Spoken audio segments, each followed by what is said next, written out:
எப்படிங்க ஒரு பிராண்ட் ஆசியாவிலேயே நம்பர் 1 ஆகுது? சும்மா வருமானத்தை வச்சு மட்டுமா? இல்லவே இல்ல. அதுக்கு பின்னால ஒரு பெரிய பிளான் இருக்கு. வாங்க இன்னைக்கு டிசிஎஸோட அந்த சக்சஸ் சீக்ரெட்டை தான் நாம உடைச்சு பார்க்க போறோம். சமீபத்துல ஒரு பெரிய நியூஸ் வந்துச்சு. பிராண்ட் ஃபினான்ஸ்னு ஒரு அமைப்பு இருக்கு. அவங்க சிங்கப்பூர்ல ஒரு பிரம்மாண்டமான விழாவில் நம்ம டாடா கன்சல்டன்சி சர்வீசஸ், அதாவது நம்ம எல்லாருக்கும் தெரிஞ்ச டிசிஎஸ், ஆசியாவிலே நம்பர் 1 ஐடி சர்வீசஸ் பிராண்ட் ஆரம்பிச்சிருக்காங்க. ஓகே, நம்பர் 1 சொல்றது ஈஸி. ஆனா இது வெறும் நம்பர் கேம் தானா?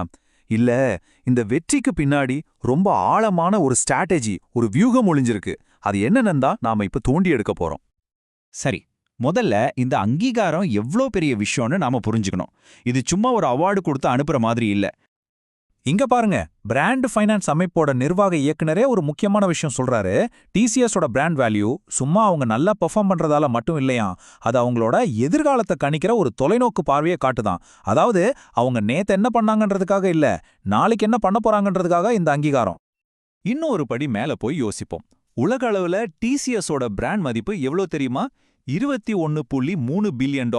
அடேங்கப்பா, இந்த நம்பர் தான் அவங்கள உலகத்தோட 2வது மிகப்பெரிய ஐடி சர்வீசஸ் பிராண்டா மாத்திருக்கு.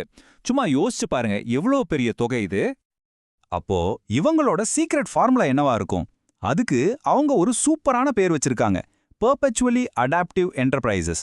அதாவது எப்பவுமே தன்னைத்தானே மாத்திக்கிட்டே இருக்கிற ஒரு நிறுவனம். கேட்கறதுக்கு ஏதோ பெரிய டெக்னிக்கல் வார்த்தை மாதிரி இருக்கா? ஆனா விஷயம் ரொம்ப சிம்பிள். பாருங்க, இந்த உலகம் ஒவ்வொரு நிமிஷமும் மாறிட்டே இருக்கு.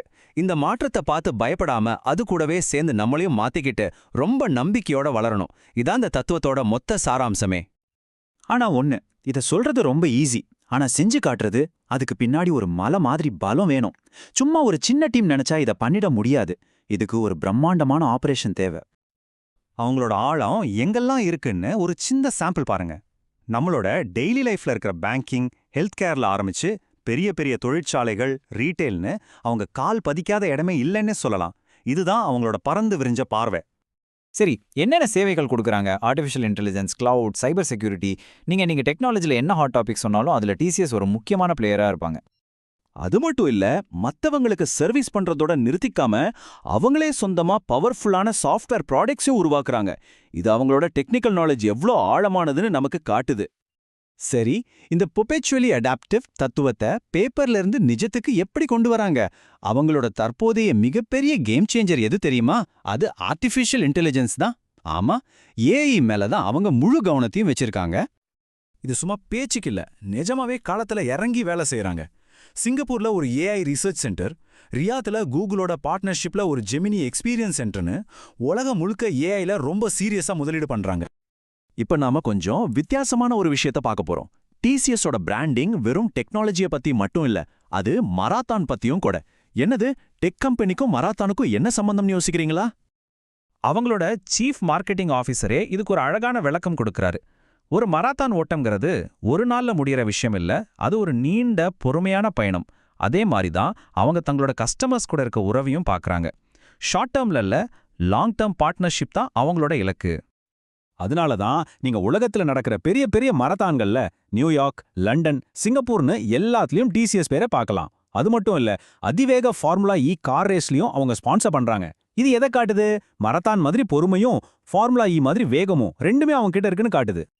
சரி, இவ்ளோ தத்துவம், ஸ்ட்ராட்டஜி, ஸ்பான்சர்ஷிப் எல்லாம் பார்த்தோம். இதோட அவுட்புட் என்ன? வாங்க கடைசியா சில நம்பர்ஸை பார்த்து அசந்து போலாம். முதல்ல அவங்க கிட்ட வேலை செய்யறவங்களோட எண்ணிக்கை 5.5 லட்சத்துக்கும் மேல. யோசிச்சு பாருங்க, இது ஒரு பெரிய ஊரோட மக்கள் தொகைக்கு சமம். அடுத்து அவங்க எத்தனை நாடுகள்ல இருக்காங்கன்னு பார்த்தா 55 நாடுகள். இது அவங்க எந்த அளவுக்கு ஒரு குளோபல் சக்தியா இருக்காங்கன்னு காட்டுது. கடைசியா அவங்களோட வருமானம் வருஷத்துக்கு $30 பில்லியன் அமெரிக்க மேல.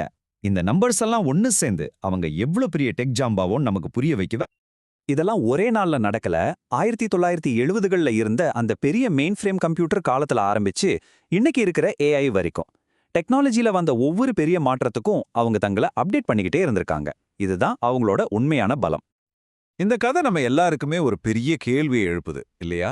இப்படி ஓயாம மாறிக்கிட்டே இருக்கிற இந்த உலகத்துல ஒரு கம்பெனியா இருந்தாலும் சரி, இல்ல தனிப்பட்ட முறையில நாமளா இருந்தாலும் சரி, சும்மா சர்வை பண்றது மட்டும் போதுமா? இல்ல அந்த மாற்றத்துக்கு ஏத்த மாதிரி நம்மள நாமளும் மாத்திக்கிட்டு செழிப்பா வளர உண்மையிலேயே என்னதான் தேவை?